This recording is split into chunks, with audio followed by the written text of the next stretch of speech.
The day had finally come, and on the morning of November 18, 2011, the residents and members of staff at the Fiennes Institute in St. John's, Antigua, looked forward to being presented with brand new spectacles, courtesy of the Caribbean Council for the Blind Eye Care Caribbean. This handing over ceremony came on the heels of a very successful optometry clinic that was held at the Institute on the 22nd and 23rd of August.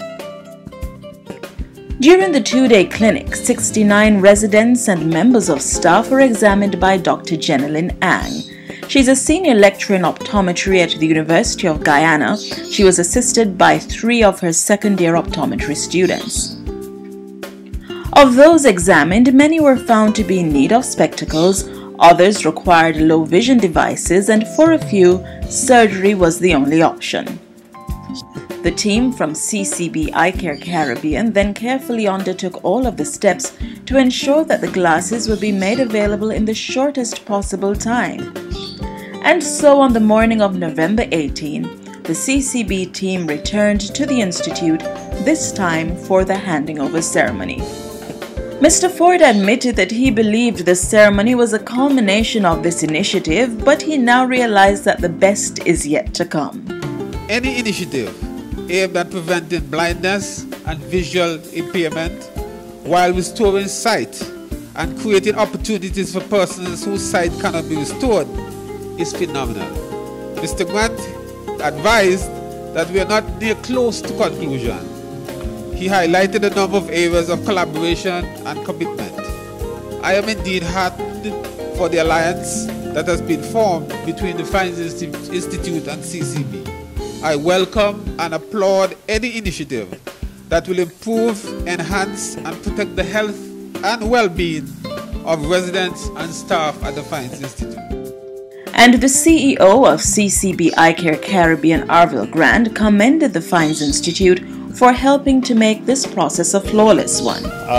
We find it very easy to work with these people. They stick to their commitments. We set timelines. They stick to those timelines, and it gives us a good feeling that there's another tug at the other end of the line, and that we're making progress. So I want Mr. Ford, on behalf of my own organization, to thank you and your staff for making us feel so encouraged about this whole exercise. One of the really important partnerships that civil society organizations such as ours need in any country is a relationship with the Ministry of Finance. And in this instance, the Ministry of Finance also includes public administration, which is how we see our role in society. We have a very strident view around the world that we're not functioning in a legitimate way unless what we do complement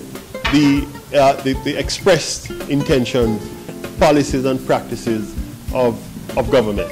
And in particular, in this instance, the government's health and social services. And so we know that in order to make that partnership work, we not only need the collaboration of the Prime Minister and the Cabinet, but we need the day-to-day collaboration and support of the Ministry of Finance, because they control movements through the port. He also lauded the government of Antigua and Barbuda for their commitment to the vision.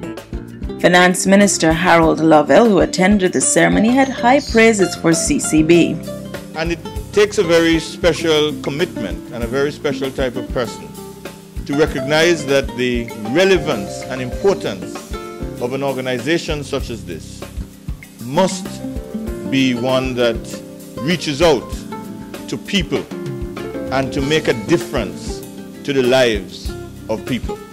If you can't touch the lives of people and make a difference, then there is always a chance that your organization ultimately will become irrelevant and will not meet the objectives and the needs for which it was established.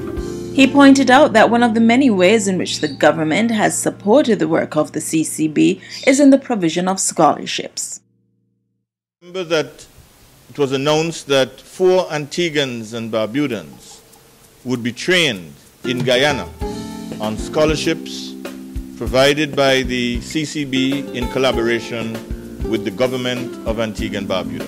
Very happy to say that today there are 4 Antiguans and Barbudans who are indeed studying at the University of Guyana and being trained so that when they return to Antigua, they will be able to provide meaningful eye care services to those who need those services. It is a program of empowerment, because what it means is that those of you who will be receiving spectacles, who may have had a challenge in terms of doing your own reading and having to have someone do the reading for you, you'll be better able now to do your own reading. The importance of this program is that it will improve the quality of life of everybody who benefits from this program. And really, that's what life and public service is all about. Improving and touching the lives of everybody, but especially those who are most in need. It was then over to Prime Minister Baldwin Spencer.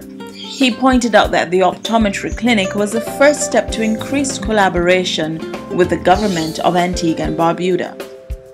I mean, when we came here several weeks ago, I never realized that this program would have got off the ground in such a smooth way, and that in a matter of weeks we would be back here, literally giving effect to what was launched then. So I want to thank all those persons who are involved to have brought us to a stage where we are here today.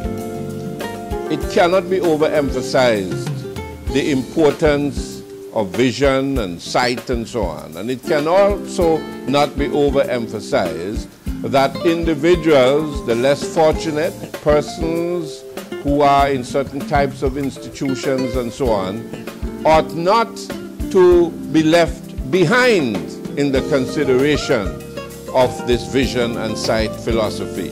And so this is why the government of Antigua and Barbuda came on board immediately when we were informed that there is a strong possibility that a program of this kind could be carved out for Antigua and Barbuda, and that the executive director of the Caribbean Council of and for the Blind would have been pushing for this to happen. So we came on board, and Abel is right when he said that I made that point because I felt it was crucial to the exercise. Who is going to deal with the examination? How are we going to do that? Because that is going to be critical. This program is going to be universal in the sense that Antigua and Barbuda will be fully captured. So the people of Antigua and Barbuda will be brought fully into this arrangement. And I am in a position to announce today that 3 clinics have been identified that will be what we call vision centers in Antigua, and the 4th one, I believe, will be in Barbuda. But the 3 clinics that have been identified for that are All Saints, Grace Farm, and Johnson's Point. So those 3 clinics will be considered vision centers under this program. And so these clinics will be accessible, and they will be providing the kind of service that Orville spoke about earlier. Now, this is an excellent program. This is an excellent program, and the whole idea is to make this thing available and make it available in a manner that is affordable. Where efforts ought to be made to provide the service or what have you free of cost, that will be done. But where there will be some cost involved, it will be very minimal, affordable, and arrangements will be made, and the government of Antigua and Barbuda will lend support to this effort in such a way that nobody who has been diagnosed as having an eye problem and needs treatment and needs glasses or what have you will will be denied of that opportunity. Let me make it clear. That is the position of the government of Antigua and Barbuda. Needless to say, not only residents but members of staff were grateful for the service provided. Well, I am particularly grateful for this opportunity that was given to us, members of staff of the Fiennes Institute and also residents. And when I learned about this, I was particularly grateful. So today I'm overjoyed with the opportunity for our residents and staff members to be equipped with these items. One resident, Andy Johnson, who initially stated that he did not need glasses, now had this to say. See much better. See like the fine words better. I never used to see the fine words like how I'm seeing it now. But I see it much better right now. And the sentiments of all other residents were basically the same. The work undertaken by CCB Eye Care Caribbean at the Fiennes Institute is a tiny indication of what lies ahead, not only in Antigua and Barbuda but beyond. CCB Eye Care Caribbean remains committed to keeping its mandate of preventing blindness and visual impairment while restoring sight and creating opportunities for persons whose sight cannot be restored.